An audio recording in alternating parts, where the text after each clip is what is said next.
Well, everyone, you may have just went through and picked up a Samsung Galaxy A16, and you might be trying to figure out how you can use this particular phone. I think this is a very good device that has so much capability and quality, and we'll take a look at that throughout this whole entire video. Now, starting off with the outside, you're getting this massive display. It has pretty decent viewing angles for an A-series device, and for the cheapest one, or one of the cheapest ones, it actually looks pretty good. Now, the rest of this phone is built pretty much out of aluminum, and it feels like a very premium device. On the side, you're getting your SIM card tray eject tool. We'll talk about that in a second. At the top, you're just getting a microphone. At the bottom, you're getting a USB Type-C port. On the right side, you're getting your power button, which is embedded right into here. Then you're also getting your volume up and down buttons right there. So those are your volume down, up and down buttons. Your power button right here. You can power on and power off your phone. On the back side, you're getting this plastic back right here, which feels pretty good. Really not too many complaints about it here. Your flash, and then you're getting your camera setup right here too. So this is where you can take your photos. Make sure you don't put your hands around them too much, but on the exterior, it looks like a pretty good device for the most part. Now, to put in your SIM card, you have a couple of options. You can use your SIM card tray eject tool, which looks something like this. It comes in the box. Or you can use something like a needle if you want to. And then the top left of the phone, if you're looking at the phone right here, in the top left, you'll see this little hole right here. If you want to, you can go and take your SIM card eject tool like this, and you can go through and you can input this right into this hole right here. And when you do that, it's going to allow you to pop out this particular hole like this. So all you're going to have to do here is go ahead and basically pry this tool out like this gently. And you can put in your SIM card tray here and your SD card slot right here as well. So that is another cool advantage that you basically have. You can go and import this thing right here. And that's pretty much all you're going to have to do there. Now beyond that, another very big thing you want to do is power on your phone. So you have a few options. You can either hold down the power button to power it on for the first time. If you used it before, you can either tap onto the power button to turn it on, or you can go through and double tap on the display to turn it on as well. Now when you first power on your phone, you will basically see your lock screen. So at the very top right here, you'll see your status bar. You'll see your emergency call, all those options. In the top right, you will see your battery icon, as well as your cell phone icon, all those things. In the center here, you'll see your time, your date, and any notifications that you see here, you might see popped up right there as well. So you might see something like that, which is a pretty cool option. Now you'll see your icons at the bottom, phone call, and camera. But if you ever want to edit any of these things, you can hold down on your display like this, and you'll be able to edit up your lock screen. You also have your front-facing camera right there as well. So if you want to, you can go ahead and basically modify your lock screen. You can tap on something if you want to change the layout or change the way it looks or anything like that. So you have a lot of capability here. When you're ready, you can click on done, and then you can go and hop out of this thing if you want to, and to get into your home screen, you can swipe up. Now, this is your home screen, and this is what your Galaxy A16 is basically always going to load into. So no matter where you are, probably for the most part, you'll basically be able to load into your lock screen like this, which is really cool. So the top status bar stays the same. You still have your wallpaper here, which is really good for the most part. Now you also have your widget icon here as well as different widgets. Now if you swipe between the pages, it'll always basically take you, wherever you are, but the dock will almost always stay the same. So the dock will always stay the same. You'll also in the left side have your Google homepage here. So it'll just show you different things that are like basically specifically for you, news, things like that that's related. Now these applications are pretty much self-explanatory. The phone call app opens a phone call. If you want to go back home, you can click on the home icon right here. Messages does text messaging. Your internet browser does, the camera icon does, so on and so forth. It's kind of like self-explanatory. Now, if you're inside of an application, right, and if you want to go inside of an app, you can click on Instagram or, it's a touchscreen phone, you can use it. But if you want to go back to the previous side of an application, you can click on this back button right there, and it'll allow you to go back. So it'll take you to a previous page. If there's nowhere else to go, it'll just take you back home. Now, let's say you had a bunch of applications open, right? And you wanted to go back to some previous applications, but you don't know which one it was. You can always click on your Recents tab, which is right there. So you can tap on Recents right there, and you'll basically be able to see all the different applications that you basically opened up on your device.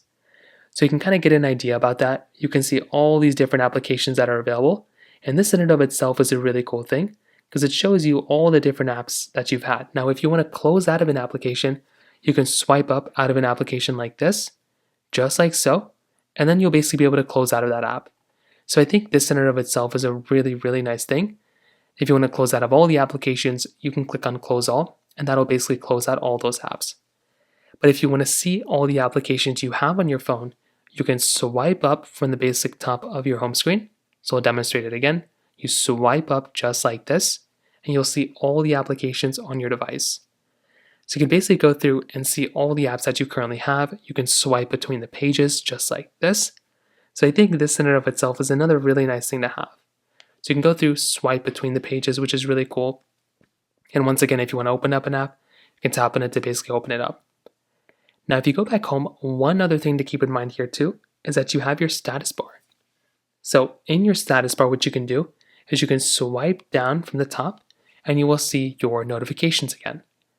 So here you have your notifications. You can swipe between your notifications to delete them. You can also tap on them if you want to open them. You'll have your brightness here and your quick toggles. So you can see all of your quick toggles right here. Wi-Fi, Bluetooth, sound, airplane mode, flashlight.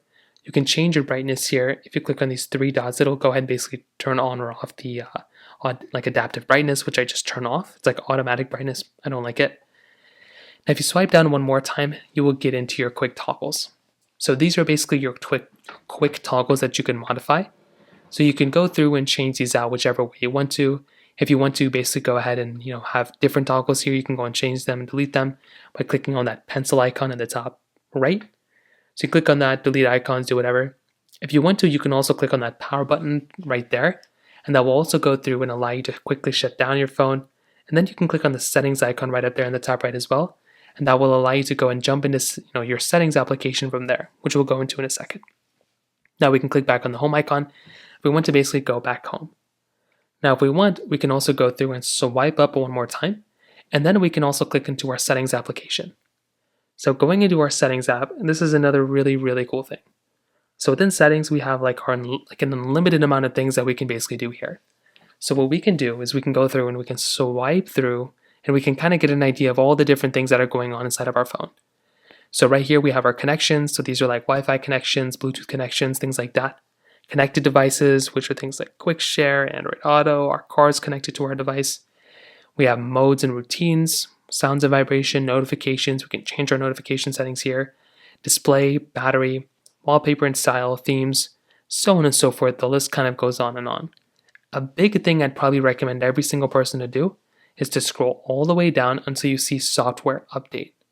So what I'd recommend doing here is going through and clicking on software update. So once you're here, I'd recommend at the very top clicking on download and install. So I'd recommend going through here, clicking on download and install right there. And I recommend going through and download and installing an application, download and installing the latest update that's available for your phone. So within this panel here, if there's an update available for your phone, I would recommend installing it. Because what's going to happen here is it's going to go through and download the latest update that's available for your phone, and it's going to allow you to basically update it. So I think this in and of itself is another very important thing I'd recommend every single person to do, is just to go through and update your device. Now finally, I would always recommend putting some sort of screen protector on your phone and some sort of case. You can buy any sort of case. There's cases all over the place on Walmart, Amazon, eBay, wherever you can basically get your hands on with this particular device. I'd recommend doing that, and I recommend going through and basically, protecting it. There's a chance you might be using this phone for a while, even if you're using it for a year or 6 months or 6 years, which I probably wouldn't recommend using this phone for 6 years, but I'd recommend for you to go through, update your phone as soon as you buy it, and that's another very important thing, and basically putting a screen protector on it and putting a case on it as well. So that pretty much covers it up here for the most part. Hopefully you now know how to use your Samsung Galaxy A16. If you have any other thoughts or questions, please let me know in the comment section below. Hit the like button, that would mean so much, but definitely hit that subscribe button. More importantly than everything else, I love every single one of you guys. Hopefully I'll catch you guys in the next video. Peace out till then.